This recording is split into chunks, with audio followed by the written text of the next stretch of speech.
Hello there, welcome back to Jennie Designs with Paper. Thank you for stopping by my channel today. I have another pattern paper card for you, so get comfy and let's get crafty. This is a Cardabella 6x6 paper pad. It's called Botanical Gardens. And when I have a paper pad and I have the scraps cut off, I put them in the back of an envelope that I've kind of taped to the back to hold all those little pieces so I can use them later if I want to. And today that is what I'm going to use. Wow. I'm also going to use this embossing folder, this Honeybee Stamps Magnolia die. And the embossing folder is kind of a hint into the next little segment of cards or group of cards, set of cards videos I will be making. I'm not sure what I'm saying today. I'm all over the place right now. All right, card base. Scored and done, and we're going to take these paper scraps and we're going to cut them. I cut them into 1 1/4 inch squares, or strips, I mean. I know I should have done them smaller, at least 1 inch, maybe 3/4 of an inch. I'm using both sides of the paper. I'm using both the print and the solid color paper to create some stripes on the front of this card panel. Now, this is just a way to use the little pieces of paper left when you've cut down a piece of 6x6 pattern paper that you, if you were like me, they're too big to throw away, but not big enough for a whole card front, right?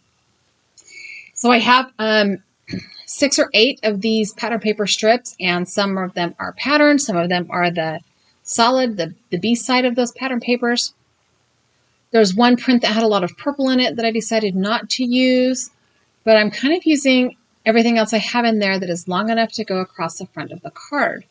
So I have this piece of white paper. It's just copy paper. And here I'm trying to figure out how I want to put these paper strips, what order, how I want to put them in. And I want the solid pieces to be separated by a pattern piece. Just kind of moving things around, shaking things up. I have one print that's kind of big, 2 prints that are kind of small. Probably should have moved those around a little bit. Didn't.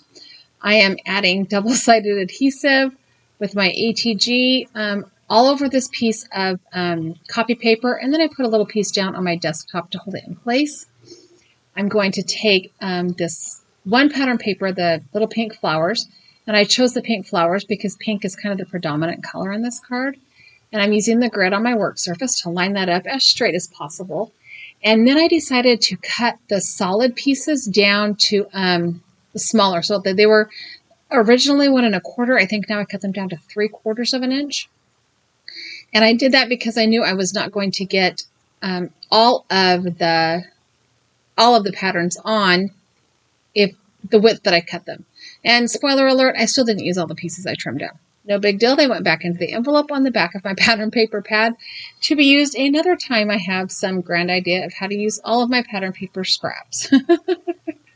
I guess I could have made more cards in this video than just the one, but I didn't. Today was a really busy day, and the next few days are going to be very, very busy.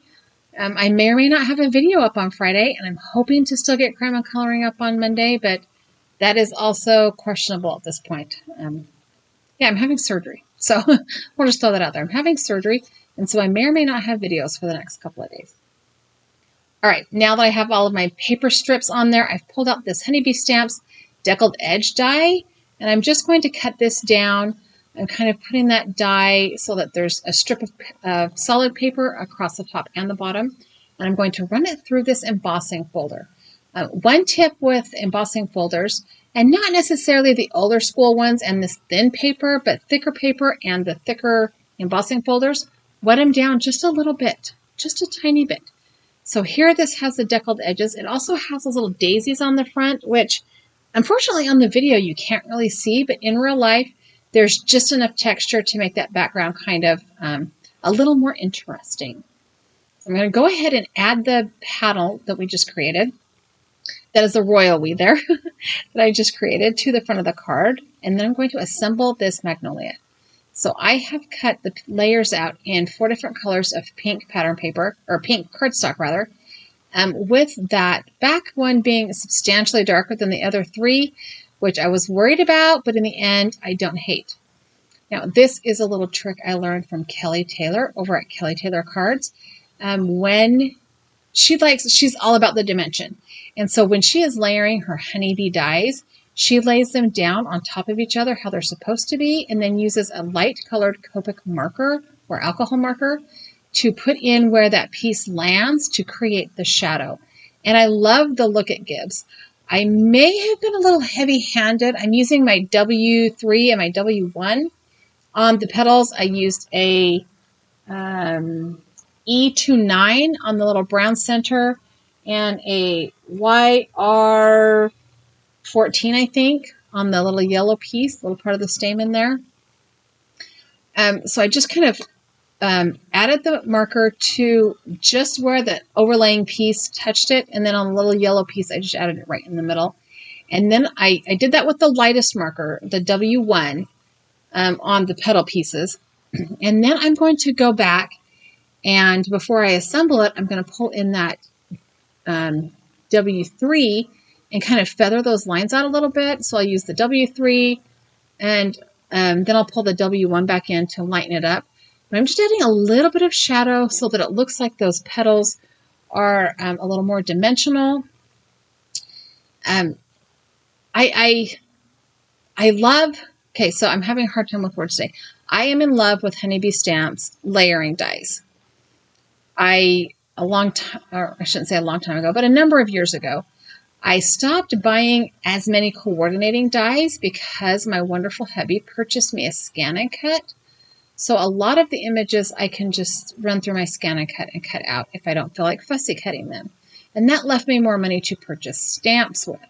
But these layering dies, I'm in love with them. They are a really easy way to make a standout focal image on the front of a card. And this technique that I borrowed from Kelly to add dimension to the front just makes them pop even more. All of the layers are also embossed when they cut out, so super win. There are 2 leaves in this die cut set. I'm just adding a little bit of a W3 down the center to give it just a little bit more dimension, because, you know, if you're going to go in, go big or go bold, right? Or go bold or go home. There we go. I'm going to go ahead and layer this all together now. I am trying out this My Favorite Things glue tube. It is called, let me see if I can find it here on this mess of my desk. It is called My Favorite Things 1-Point Precision Glue. Goes on white, dries clear. So I'm trying that out.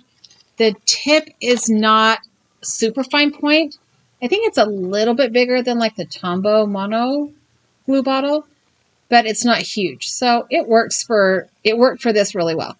I got enough glue down to get the layers stuck together, and that liquid glue gives you a little bit of time to shimmy them around and make sure they're lined up properly.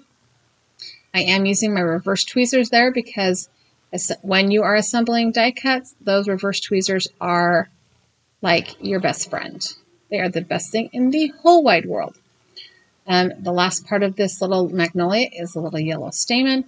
Once I have the stamen down on the front of this magnolia, it did look like it needed a little bit more color to the yellow part. So now I've got to figure out where I'm going to stick these leaves. I went with the bottom because that made more sense, but then I kind of spread them out, spaced them out a little bit to break that up a little. So we're going to go ahead and use liquid glue to add this magnolia to the front of this card. I'm telling you, pattern paper, embossing folders, and dies, fastest way to make a quick card and I love this card. I think it looks gorgeous. But that's because I love that magnolia die. Even though the magnolias in my area are not the pink ones, if there are pink magnolias. Okay, I've got My Favorite Things Sending Hello, and Well Hello stamp set. And I'm using the one that says Beautiful Gorgeous Girl. I am going to stamp it on white paper, white cardstock with black ink, and then I'm going to stamp it on black cardstock and white heat emboss it.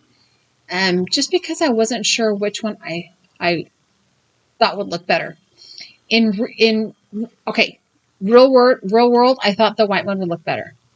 I thought that there was not enough black in the card in general to tolerate a black sentiment strip. But I've learned my lesson, and I stamp it both ways, and I use the one I like. I did prep my black cardstock with the Rebel Hole Designs anti-static powder tool. I'm stamping it in white pigment ink, and then I will white heat emboss it with the Brutus Monroe alabaster white embossing powder is what I'm currently using in my embossing powder tub. And I have it in this little pencil case or pencil box, and I can just stick that in there and tap it off. It did not stamp perfect. It did not heat emboss perfect. I don't know. I decided I was going to not do it again. I was kind of running out of time to get this card in the can to get it edited. So I decided not to stamp it again. I am trimming them down into very thin sentiment strips with my Fiskars wire guided trimmer. This is the trimmer I pull out when I need to do something really finicky, or when I've stamped in a less than straight line and I need to be able to put the wire where I need to cut versus using the grid line. So I'm going to lay both of these down on my card, and then I realize that that white sentiment strip does not work because that pattern paper is cream. And the black one just stands out better. So I'm going to go ahead and put a little tiny skinny piece of foam tape. I'm currently using the Altenew foam tape. I like it. It's not quite as thick or tall as the 3M foam tape, but I like it. It works. And then I'm going to add the bling. So I pulled out the honeybee stamps. Let's see, what's the name of this pack? Harvest Pearl stickers. And I'm using the yellow ones. Not that they will be super jump off the page, stare at you, but there's just enough yellow in the magnolias on that pattern paper and in the little yellow center of the magnolia on our card that the yellow pearls worked perfectly. I put 3 in the top, and I'm going to put 3 down here in the bottom with the sentiment. Technically, that's neither an odd number of pearls or an odd number of groups of pearls, but that's okay. I added some Wink of Stella to the center of that flower, and this is where I decided that the little yellow stamens need a little bit more color in them. So I added a darker color. And these are markers I just have on my desk from Crime and Coloring this week, I think. So yeah. Then I went ahead and added a little more glitter with the Wink of Stella to all of the petals. This was a really fun card to make using just pieces of pattern paper and an embossing folder that's been in my craft room for a hot minute, plus scraps of cardstock. So I hope you learned something or remembered something that you haven't done in a while by watching this video. Thanks for hanging out with me today.